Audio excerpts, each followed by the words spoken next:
I've been in office since 2008. I have never actually breached the conflict of interest legislation. Ms. Smith cannot say the same. Well, I guess you did have an MLA who hacked our healthcare system. I can tell you. Do you that really want to talk about our candidates and our MLAs? Well, seriously, I do not think you're going to win that one. That is not one you want to do. That's what it sounded like last Thursday during the televised election debate between Alberta's sitting Premier Danielle Smith of the United Conservative Party and her rival, Rachel Notley, the former NDP premier until 4 years ago. She's currently leader of the opposition. Advance polls just opened Tuesday ahead of the election, which is Monday, May 29th, and most pollsters say the outcome is too close to call, whether Smith will be sent back for a full second term or be turfed out after a series of controversies that have also impacted the 15,000 Jewish residents in Alberta. For example, Smith recently had to apologize again for comments she made on a broadcast in 2021 during the pandemic when she compared 75% of Albertans who got vaccinated against COVID-19 to followers of the Nazis in the Second World War. She's also linked to a known anti-Semitic conspiracy website from her personal blog writing about global finance. And earlier this year, a member of her newly appointed Multicultural Advisory Council had to resign just 3 days after taking the job because he'd published anti-Semitic social media posts. But Alberta's Jewish community has other pressing issues to consider when they vote in this election too, like affordability and healthcare funding and the economy, and especially about climate change, since spring wildfires have now burnt more forests so far this year in northern Alberta than ever before and have caused terrible air quality conditions north of Edmonton and even in Calgary. There is no doubt that this is going to be a very close election, and just about any little thing that happens between now and voting day could swing things one way or the other. I'm Ellen Besner, and this is what Jewish Canada sounds like for Wednesday, May 24th, 2023. Welcome to the CJN Daily, a podcast of the Canadian Jewish News, and we're sponsored by Metropia.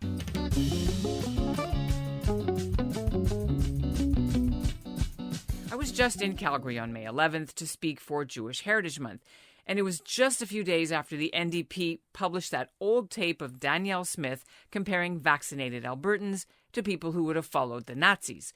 The Calgary Jewish Federation said they'd already commented on these remarks when the tape came out the first time in 2021, and so they weren't going to comment again during an election period. Edmonton's Jewish Federation wouldn't comment either, and neither would CJA, the Center for Israel and Jewish Affairs. But I have assembled a panel of 3 prominent Jewish leaders from Alberta with plenty to say about what's at stake in the coming election. And joining me now from Calgary are Maxine Fischbein. She's a journalist and a former Federation volunteer. Abe Silverman is a Holocaust survivor in Edmonton. He runs B'nai Brith in the region, and he also sits on the province's Anti-Racism Strategy Committee. And Laurence Abbott is a professor at the University of Alberta in Edmonton. He served 2 terms as president of the city's Beth Shalom synagogue.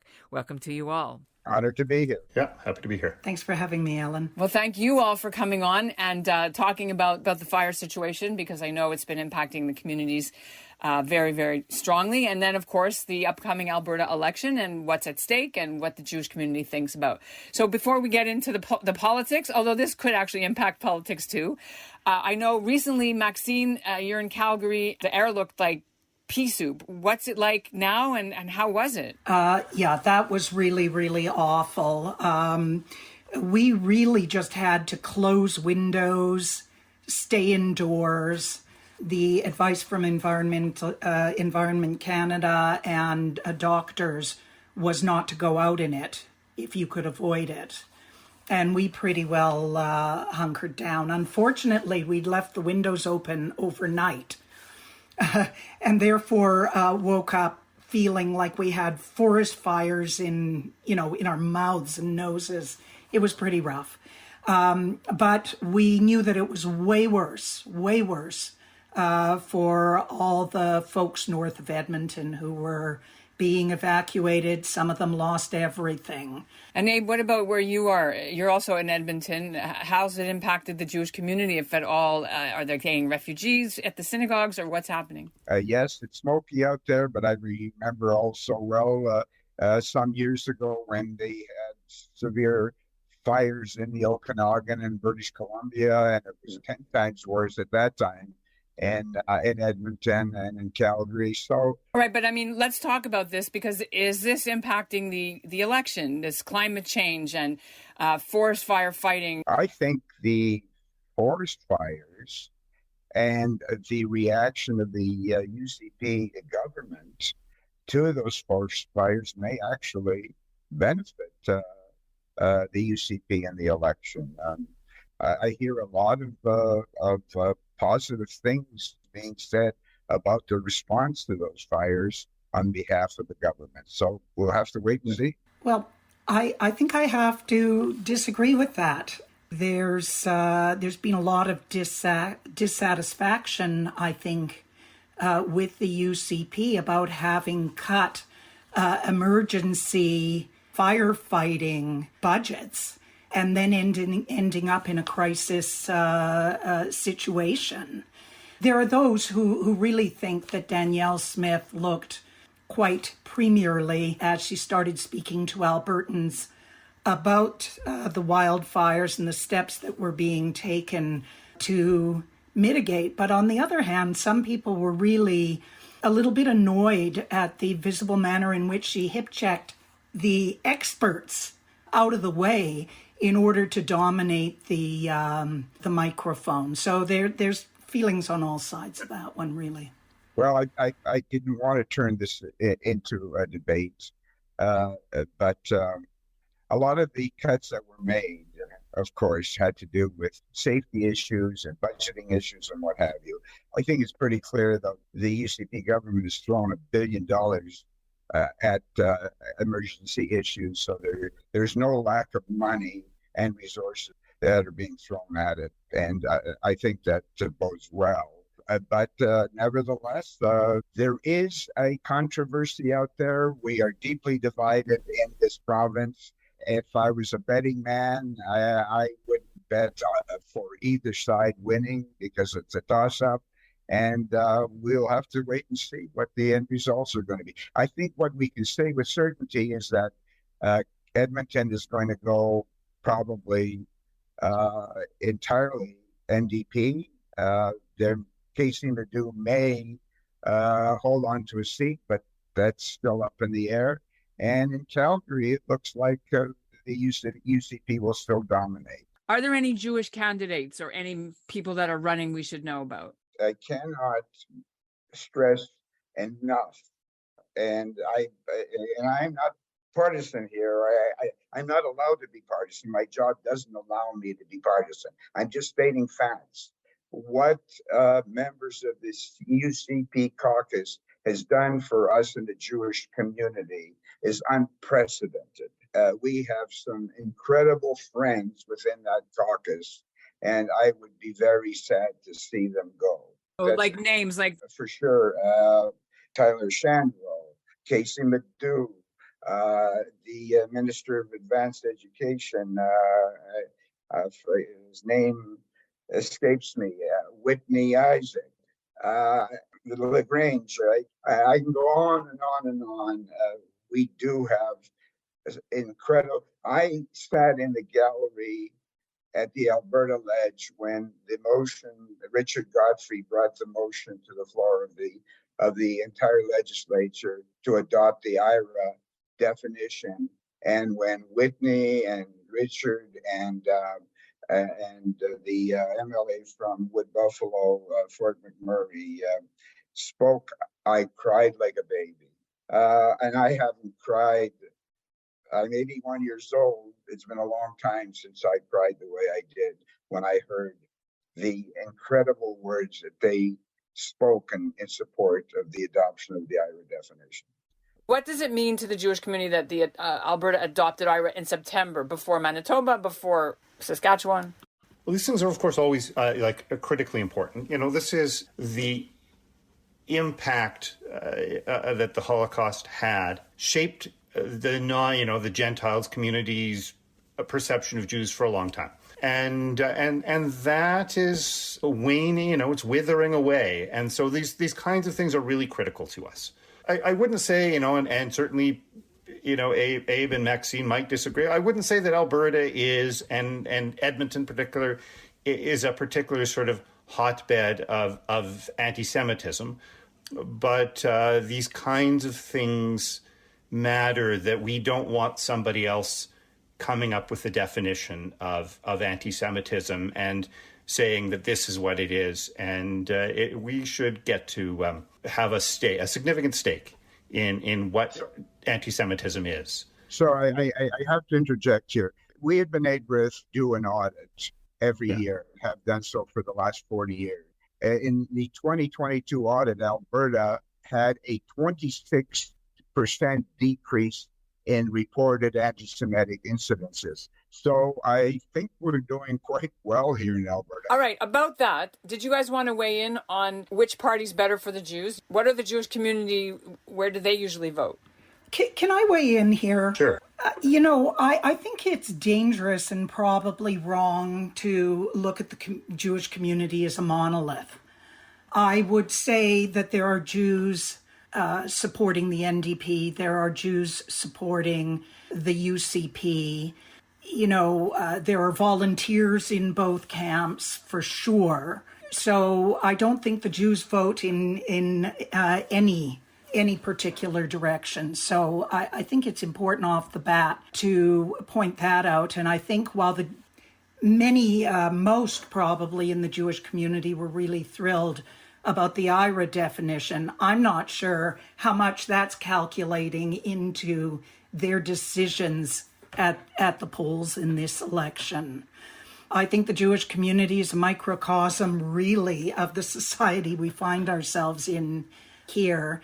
And the concerns of voters that are expressed in general about economy, about education, about climate, about affordability, those are all very much front of mind with the people in the Jewish community who I've been speaking with, for sure. Do you want to weigh in on that, Laurence? Yeah, no, I certainly don't disagree on that. We have both here and in Calgary, fairly small Jewish communities where we're unlikely to be able to have any impact to swing an election one way or the other for anybody.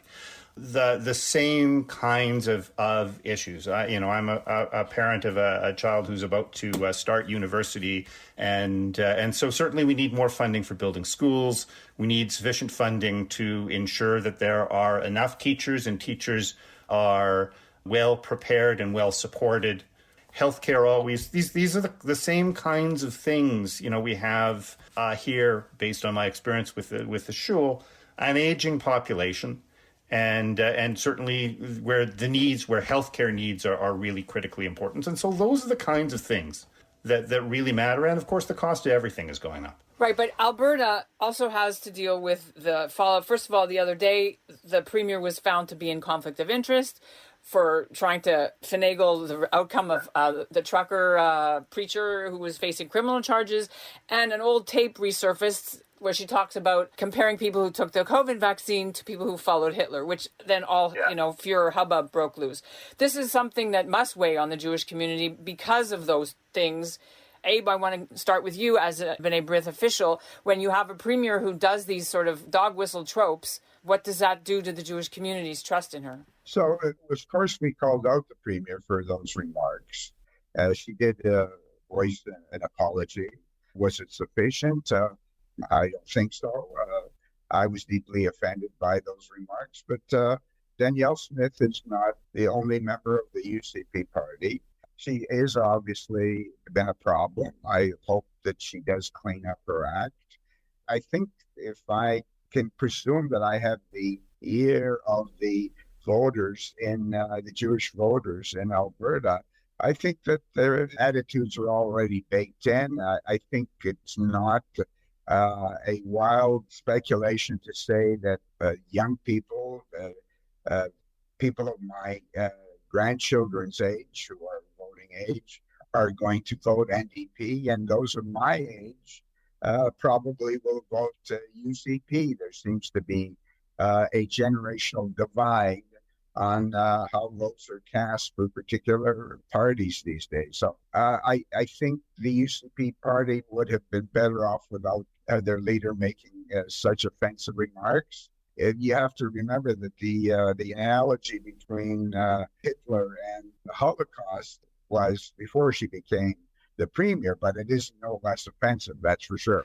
I'm not convinced that it's splitting only along age demographic lines. I have spoken to a lot of people who are dyed-in-the-wool conservatives for whom these ethics violations and these equivalencies with the Holocaust are really playing in to their decisions in this election. Some are going to go to the polls and are going to cast a vote that they feel very, very uneasy about. I'm getting the feeling that there's going to be a bit of negative voting going on where people are voting differently than they might have. And, when you look at something like Jennifer Johnson, the candidate in Olds Lacombe, comparing transgendered kids to poop in the cookie recipe that are actually referring to human beings as contaminants. That's a big, big problem for the party. And, Danielle Smith finally, right ahead of the debate, really said, okay, she won't be allowed to sit should she be successful in the election. But, people are uneasy. I can't imagine how a Holocaust survivor feels when a child is referred to as a contaminant. Like, that brings back some pretty heavy baggage for people in the Jewish community. Don't disagree with that at all. I think the move to keep her from joining caucus if she's elected is the right move to make. And unfortunately, during an election cycle, we do get these crazies that come out of the woodwork and say terrible things. I think we need to call them out. But what degree that's going to affect the end result of the election remains to be seen. I'm convinced it's not going to take much to swing the voters one way or the other. Can I follow up on that point very, very quickly? Because I sit in Calgary, Glenmore. In 2015, the seat was won by the NDP, almost unbelievably, that an NDP leader would have won in a true blue constituency like this. And Anam Kazem won by 6 votes. It took a long time to determine that particular one because there had to be recounts. There had to be a judicial review. And when they say, a lot of the pundits are saying that it's going to come down to Calgary and maybe 6 or 7 constituencies. You know what, Laurence, you said we're not a big enough community to sway things one way or another. But when it's razor thin like that, and every vote may make a difference, it could push one candidate or the other over the goal line. I want to ask you about the NDP. We focused mostly on, all pile on Danielle Smith, which is what, she's like the Doug Ford of Canada, right? And people are understanding what we had to deal with in Ontario during the elections. And he also elbowed the health people out of the limelight during COVID. He was the spokesman. It's kind of their style. But in terms of the NDP, there has been some talk that ex-Premier Notley has had to sort of distance herself from the federal NDP's policies, which are pro-BDS and problematic for people who are supportive of pro-Israel Zionism and the way they deal with the Palestinians. And so I wonder if that is an issue at all because of the two they're not connected, but NDP, Jagmeet Singh, and the NDP policies in Alberta. Well, I think that what Heather McPherson says publicly has an impact on the NDP government or the NDP party in Alberta. At least it would have within the Jewish community and those outside of the Jewish community that are very strong supporters of Israel. And let's remember that Alberta has a large evangelical community that are very strong supporters of Israel. So absolutely, I think it does have an impact. Well, I think, again, it's all over the place, Ellen. It depends on each individual's priorities, really. I've spoken with some people who are super, super concerned about the NDP and its stance on Israel at the federal level. But when they look at this election, they are preferring to hold their noses on that issue and still cast a vote for the NDP. There are some people for whom that isn't top of the pile. Laurence, you've been quiet on that. Did you want? Yeah, this is it's. I don't think this is one of those issues that is going to be a determining factor in the direction that somebody's going to vote. Certainly, the gall of any sort of legislature in any part of the world deciding to have a debate about how somewhere else is governed is problematic, and I think a gigantic waste of time. And it isn't going to have an impact, I think, on on government policy. As much as I say we hold our noses or we find a lot of this stuff when these things come up really distasteful and cross-cut with multifaceted ignorances that feed and fuel these kinds of discussions. I think there are bigger and more local issues that matter to people more than this. Well, I've learned a lot. I'm so happy to have had all three of you on to give me your perspectives and give our listeners and viewers an insight into what's at stake. Thank you so much for being on the CJN Daily. Thank you. Thank you so much. Thank you. Thanks. And that's what Jewish Canada sounds like for this episode of the CJN Daily, sponsored by Metropia, Integrity, Community, Quality, and Customer Care.